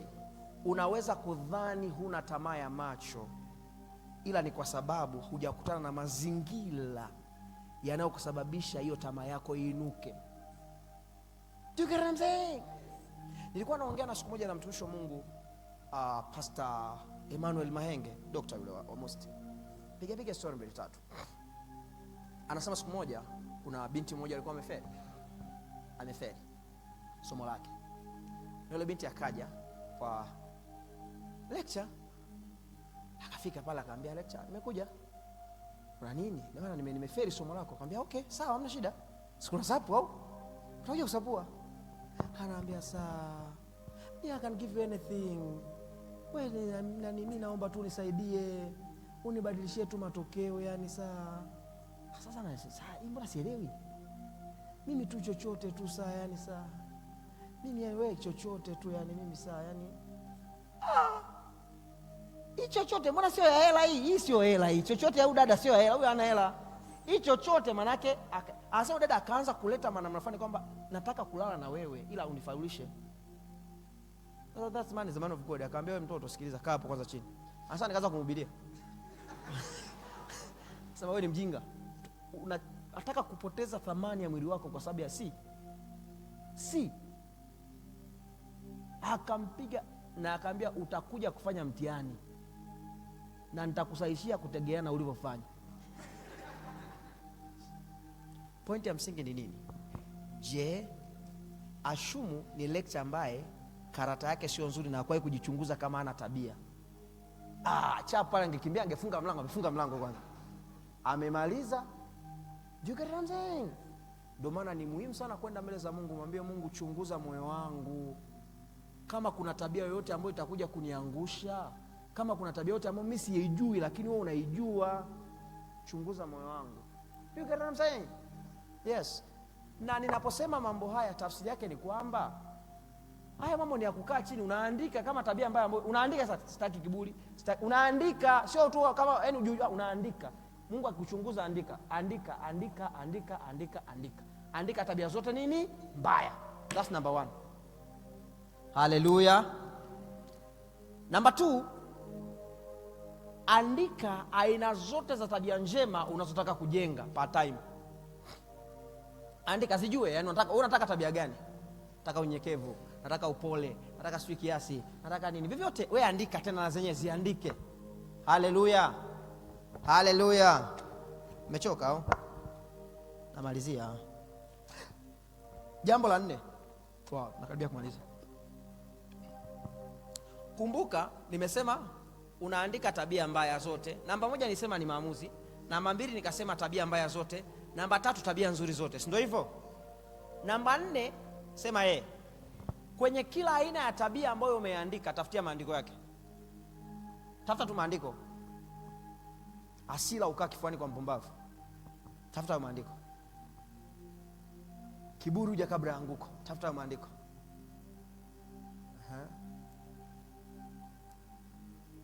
Tamaa sio wewe tafuta. Sio kwa mnyenyekevu. Yote sasa kutegemea na hilo na hicho kitu chako, hicho eneo lako hilo unaotaka, kama ni tabia nzuri au tabia mbaya. Tafuta. Uzuri siku hizi unahitaji mambo mengi. Nenda ChatGPT, andika maandiko yote yanayoongelea kiburi. Unapewa mkeka hapa, unaweza kupewa hadi na somo. Wanakuza tukuandikie somo ambalo unaweza kufundisha. Wachungaji hawana shida siku hizi, anakaa zake miguu juu kwenye kitanda. Jumamosi usiku anaandika pale, nataka nifundishe kuhusu msamaha. Niandikie notes nzuri. Wanaandika pale msamaha ni nini? Maandiko ya msamaha. Watu wanaomba msamaha. Je, unataka tukuongezee notes zingine? Unaandika ndio niongezee. Je, tukutengenezee kwenye PDF? Ndio. Unataka tukuandikie kitabu na chenyewe niandikie? Una upako hata ungetumia ChatGPT utoboi. So chukua maandiko yote, chukua. Remember, kwenye character formation is not a one thing, is not a one day thing. Sio kitu cha siku moja, ni kitu cha muendelezo. Tumeelewana? Hivi unajua mimi nimeanza kujiombea unyenyekevu literally kuanzia mwaka umeanza mpaka leo. Ndio ombi langu moja kubwa naojiombea kila siku, humility, mnyenyekevu.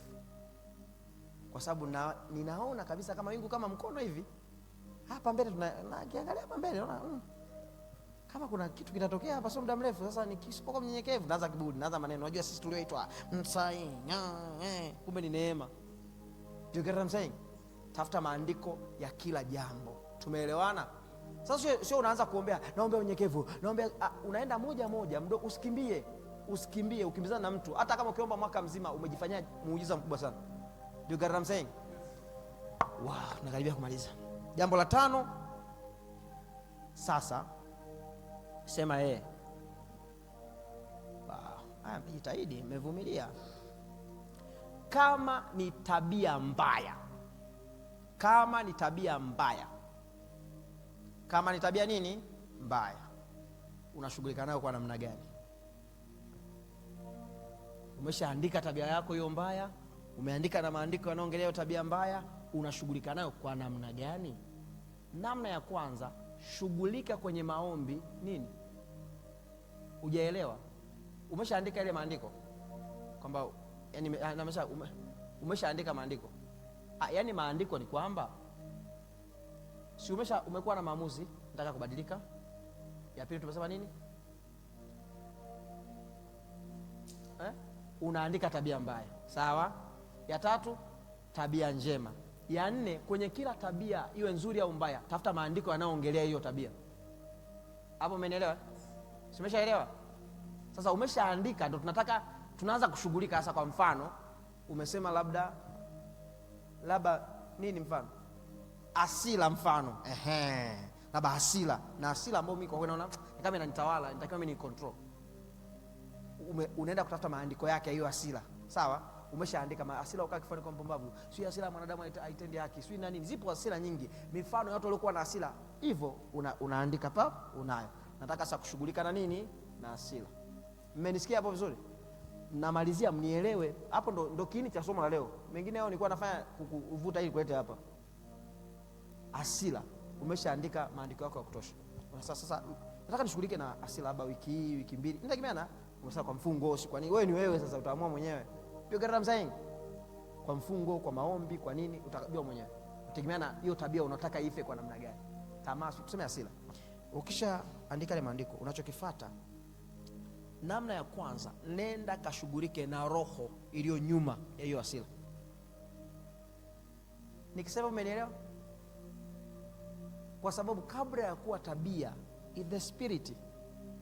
Inawezekana mara ya kwanza haikuja kama roho, ila tabia ukiifanya kwa muendelezo inavuta roho. Si umenielewa? Mama yako alikuwa na hasira sana nyumbani kwenu, anakupiga na mwiko, mara akakupiga na sufuria, mara nini, mara akampiga baba yako. Mara ya kwanza ilikuwa ni tabia tu ya kawaida, uliiona ile kitu, ukaiona kwa kuonaona, ikajengeka, ukaona ndo maisha. Umenielewa? Ghafla ukawa na hasira. Mara ya kwanza inakuwa ni tabia. Ukipiga hasira ya kwanza, ukapiga ya pili, ukifanya hilo jambo kwa muendelezo, roho zinapenda watu wenye muendelezo. Kwa inakuwa inahama kutoka kwenye kuwa hasira kama tabia, inakuwa hasira kama roho. Ndio maana hasira hiyo unakuta ina manifest mahali fulani ambapo ikimanifest kuna kitu inakuharibia. Umenielewa? So ukianza shughulika na roho. Na kwa uelewa huu, ukianza kushughulika na hiyo roho, by the help of the Holy Spirit, atakusaidia kujua roho iliyo nyuma ya hasira ni roho gani. Kwa kuna watu utaambiwa hii hasira yako sio tu hasira, hii ni nguvu ya familia, imekamata familia nzima wana hasira. Kwa unajua inashughulika na nguvu ya familia ya hasira. Kuna mwingine unasikia na tamaa, sio tamaa ya kawaida, anashughulika na roho ya tamaa. Utaambiwa sasa hii roho ya tamaa sio ya kwako. Ni madhabahu ya nyumbani kwenu ambayo inahakikisha wanaume wote wanazalia nyumbani. Kwa unaanza kushughulika na hiyo roho. Utashughulika kutegemeana na wewe unapopata inspiration ndani yako. Ukisikia kufunga, ukisikia kuomba, yani ni wewe sasa. Ukimaliza kushughulika na roho, kuna kitu inaitwa a note of victory. A note of victory ni sense ambayo inakuwa ndani ya moyo wako kujua kwamba hili jambo limeisha. Unaweza usione kwa nje kwamba imeisha, ila ndani yako unajua hii ngoma nimemalizana nayo. Umenielewa? Ukiona umefikia hiyo note of victory kushughulika na hiyo roho. Jambo la pili, pamoja na kwamba ni roho imeondoka, hiyo ni tabia ilijengeka. Tukianza saying natamani mnielewe. Ukimaliza kushughulika na roho, hatua ya pili ni kushughulika na hiyo tabia ambayo imejengeka. Unaenda kuivunja hiyo tabia. Una maandiko yako, kila pando asilolipanda Bwana linang'olewa. Nimewekwa ili kuharibu, kuvunja na kung'oa. Unakuja maombi ya kubomoa hiyo tabia. Ninaharibu kila hasira iliyokaa ndani yangu, naibomoa, naipiga, navunja. Tamaa ya macho kufa kwa jina la Yesu. Mimi ni mtumishi wa Mungu. Unaomba. Unafanya jambo hilo kwa tabia zote mbaya ambazo hutaki ziseme maisha yako. Hello. Ukimaliza hapo, unaenda kwenye tabia unazotaka. Sasa sio kama lazima umeweza tabia zote mbaya ndio uende tabia nzuri. Unaweza kuwa unapiga parallel, yani unaua tabia mbaya huku unajenga tabia njema. Unataka unyenyekevu, una maandiko yako ya unyenyekevu. Alafu unaanza kuomba, Baba katika jina la Yesu, unyenyekevu. Mimi nitakuwa mnyenyekevu.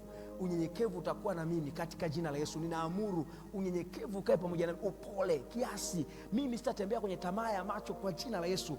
Unaanza kujiombea aina ya tabia unaotaka iwe kwenye maisha yako. Unaipanda kwenye maombi. Umenielewa? Na ukiwa unaomba hivyo, kuna maelekezo utapata. Kuna watu wengine ukiwa unavunja inafanya tabia, Mungu atakwambia unahitaji ukasome kitabu. Umevunja kweli, lakini kuna kitabu ukasome. Umejenga kweli, lakini kuna kitabu kamaje ukasome. Au sikiliza fundisho fulani. Kikubwa uwe na moyo wa kutaka kuvunja hiyo tabia na kujenga. Ukifanya hivyo, tutakuwa na kanisa ambalo lina tabia ya Kristo, lina tunda ambalo watu wanaliona ndani yako, na wakiliona wanamtukuza nani? Mungu. Simama kwa miguu yako. Thank you Jesus.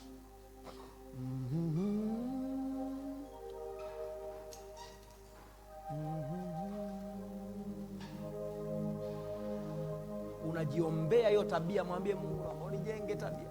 Baba, naomba unipe unyenyekevu. Kwa unavunja kiburi. Ukimaliza kuvunja kiburi, unaomba, Baba, naomba unipe unyenyekevu. Niumbie unyenyekevu ndani yangu katika jina la Yesu. Baba, natamani kuwa mnyenyekevu wa moyo kama ulivyokuwa wewe Yesu. Nataka niwe hivyo.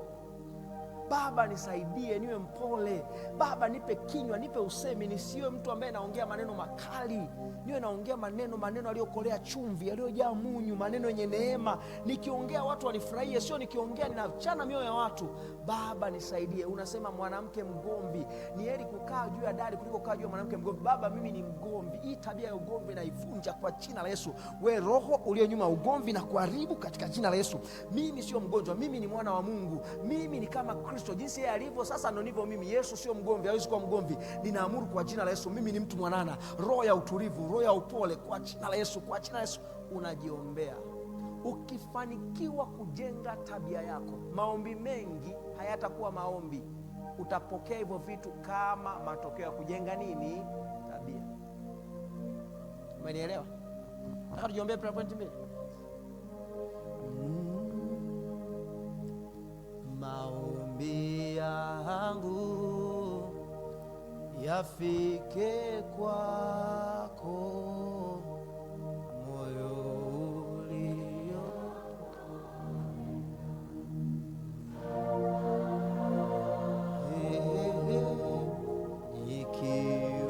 ikiwa. Imba hiyo nyimbo kama maombi kabisa.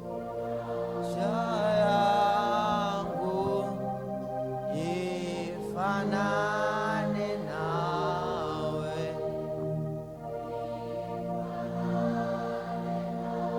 maombi yangu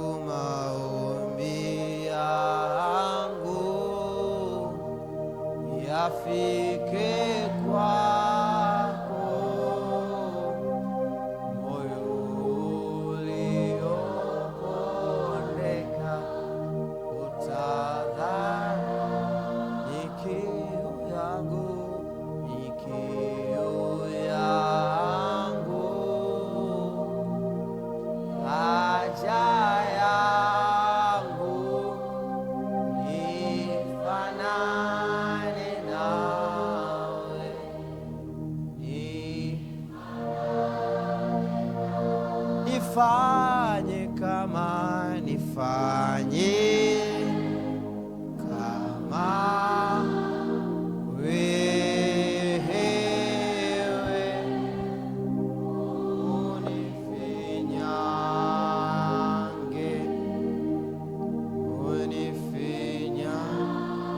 wakinitazama,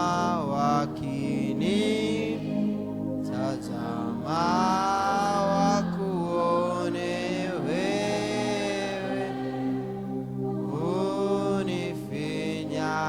unifinyange,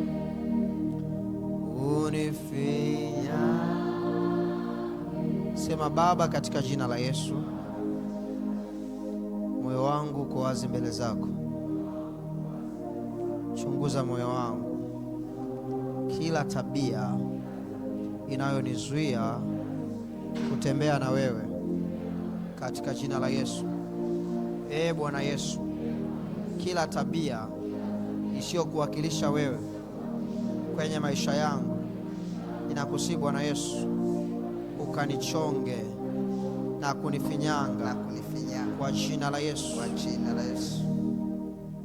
kwa mamlaka ya jina la Yesu, kwa mamlaka ya jina la Yesu, kila roho iliyo nyuma ya tabia mbaya kwenye maisha yangu, ninakujia kwa jina la Yesu, ninakuharibu kwa jina la Yesu, ninakuondoa kwenye maisha yangu kwa jina la Yesu, kwa jina la Yesu.